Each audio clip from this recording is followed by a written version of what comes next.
Bien le bonsoir à tous, j'espère que vous allez bien. Aujourd'hui, je vais vous montrer comment faire les dernières mises à jour de Satoshi Core, vu que vous ne pouvez pas encore faire la mise à jour au niveau de Play Store, et vous montrer comment ajouter les airdrops, puisqu'il y a 3 airdrops à ajouter pour atteindre la distribution des pièces. Alors tout d'abord, vous devez savoir, et vous peut-être vous poser des questions pour certaines qui me connaissent, pourquoi il parle de Corda aujourd'hui. Pour ceux qui me suivent le savent, moi je ne cours jamais sur un projet sans toutefois mener à bien mes recherches, qui à ce que je perde quelque chose, je prends tout le temps qu'il faut pour mener les recherches. Alors j'ai commencé à miner le projet de CoreDAO, ça ne fait pas très longtemps, mais j'ai dû vraiment prendre du temps pour mener mes recherches. Une fois que 2, 3, 4, 5 personnes parlent de quelque chose, il faut prêter l'oreille et faire ses recherches avant de savoir si on doit se lancer ou pas. La première des choses qui me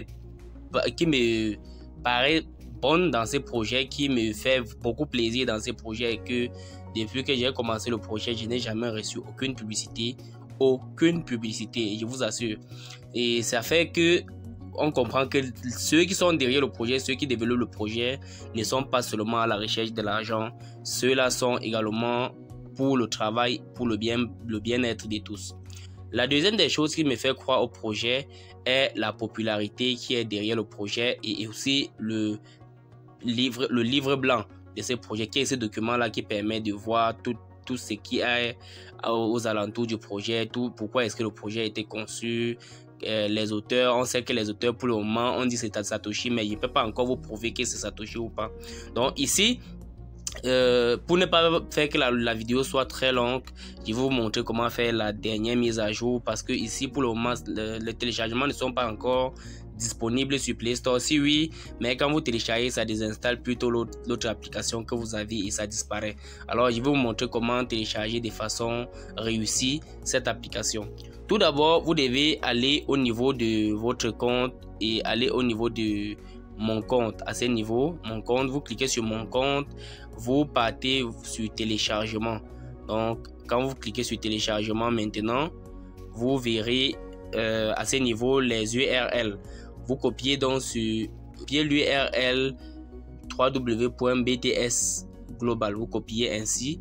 Quand vous cliquez sur copier l'URL, on vous demande, on vous dit que vous avez copié avec succès. Vous pouvez maintenant envoyer à un ami. Donc vous cliquez sur compris, vous partez donc sur un navigateur quelconque comme Google Chrome ou bien Mozilla Firefox ou Safari. Vous collez le lien que vous avez copié. Voilà, je viens de copier le lien que j'ai copié. Quand vous collez dans le lien que vous avez copié, vous lancez la recherche, vous patientez quelques instants que ça charge, et quand la page arrive donc à ce niveau, vous devez cliquer sur télécharger ou téléchargement de l'APK. Pour télécharger l'APK, vu que pour le moment, au moment où j'ai fait cette vidéo, le téléchargement sur Google passe, la mise à jour passe, mais ça rend l'ancienne application non fonctionnelle. Raison pour laquelle vous devez passer par le téléchargement. Et passant par le téléchargement de l'APK, vous devez exécuter quelques tâches pour pouvoir installer. Donc quand vous lancez, vu que moi j'ai déjà lancé, quand vous cliquez sur télécharger, on va vous demander de télécharger directement. Vous cliquez sur OK. Pour d'autres, on va leur demander de confirmer. On va leur demander de confirmer s'ils veulent vraiment télécharger le projet. Il télécharge. Maintenant, quand ça va finir donc de télécharger, vous devez descendre soit en glissant ainsi, ou bien pour ceux qui connaissent les autres techniques pour rechercher l'application téléchargée, vous devez plutôt aller là. Et quand vous descendez, donc vous allez voir l'application téléchargée quelque part en dessous. Vous devez défiler. Et quand vous devez défiler, vous devez voir l'application. Vous devez voir l'application quelque part là en dessous. Pour moi, j'ai déjà utilisé, donc j'ai déjà téléchargé, j'ai déjà installé.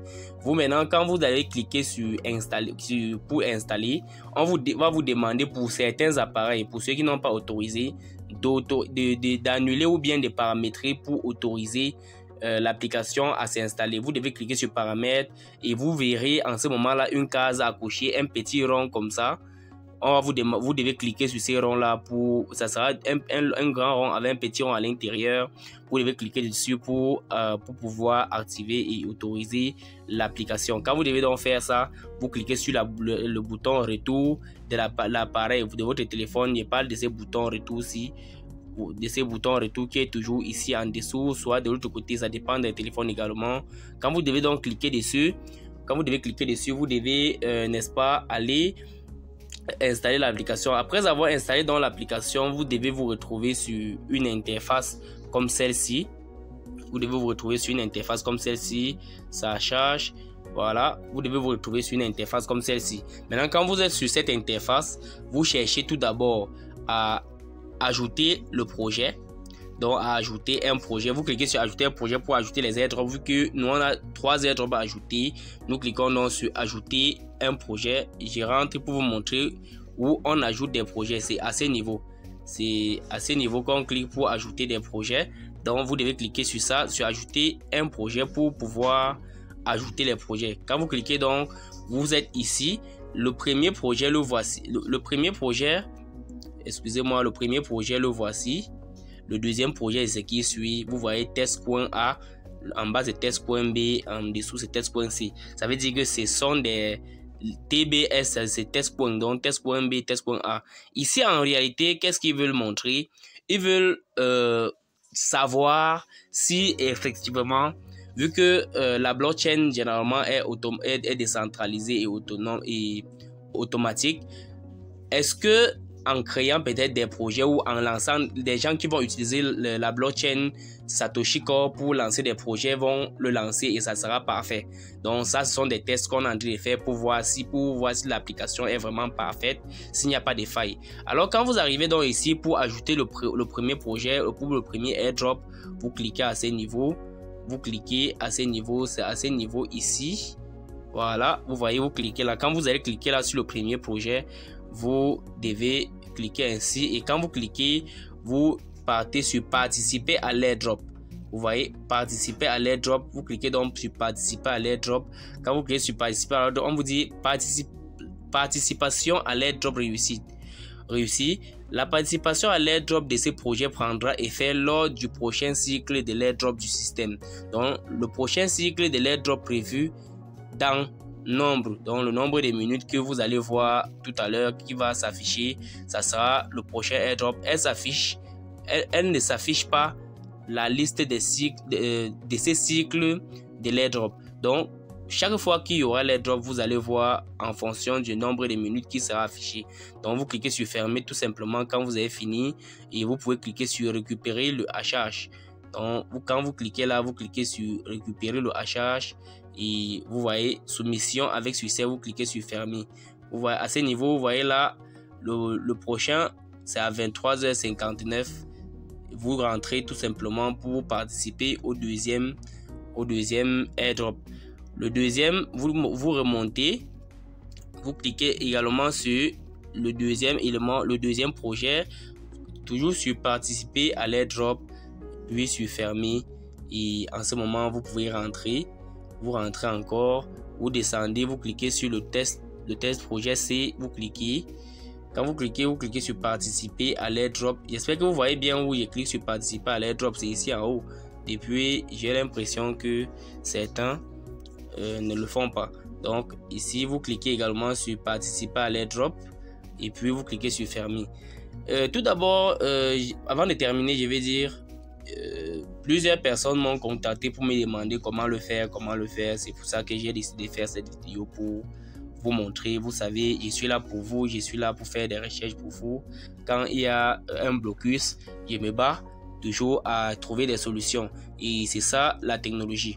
Donc si vous êtes nouveau sur la chaîne, n'oubliez pas de vous abonner, de liker, de partager, de commenter pour aider les frères ou bien pour aider la chaîne à évoluer. Donc ici, après avoir fait tout ça, vous rentrez, vous cliquez sur airdrop. Quand vous cliquez maintenant sur airdrop, vous voyez tous les projets sont lancés. Tous les projets sont lancés et vous allez tout simplement attendre les prochains airdrops. Vous voyez, on écrit là en attente de l'airdrop prochain. Donc pour le moment, on a eu à lancer les airdrops. On va essayer tout simplement d'attendre les prochains airdrops. Et depuis là, je n'ai pas encore essayé de voir l'onglet projet sélectionné. Donc, on va cliquer dessus ensemble pour voir à quoi ça sert. On clique sur projet sélectionné. Et vous voyez, ok, ça revient sur les mêmes tests.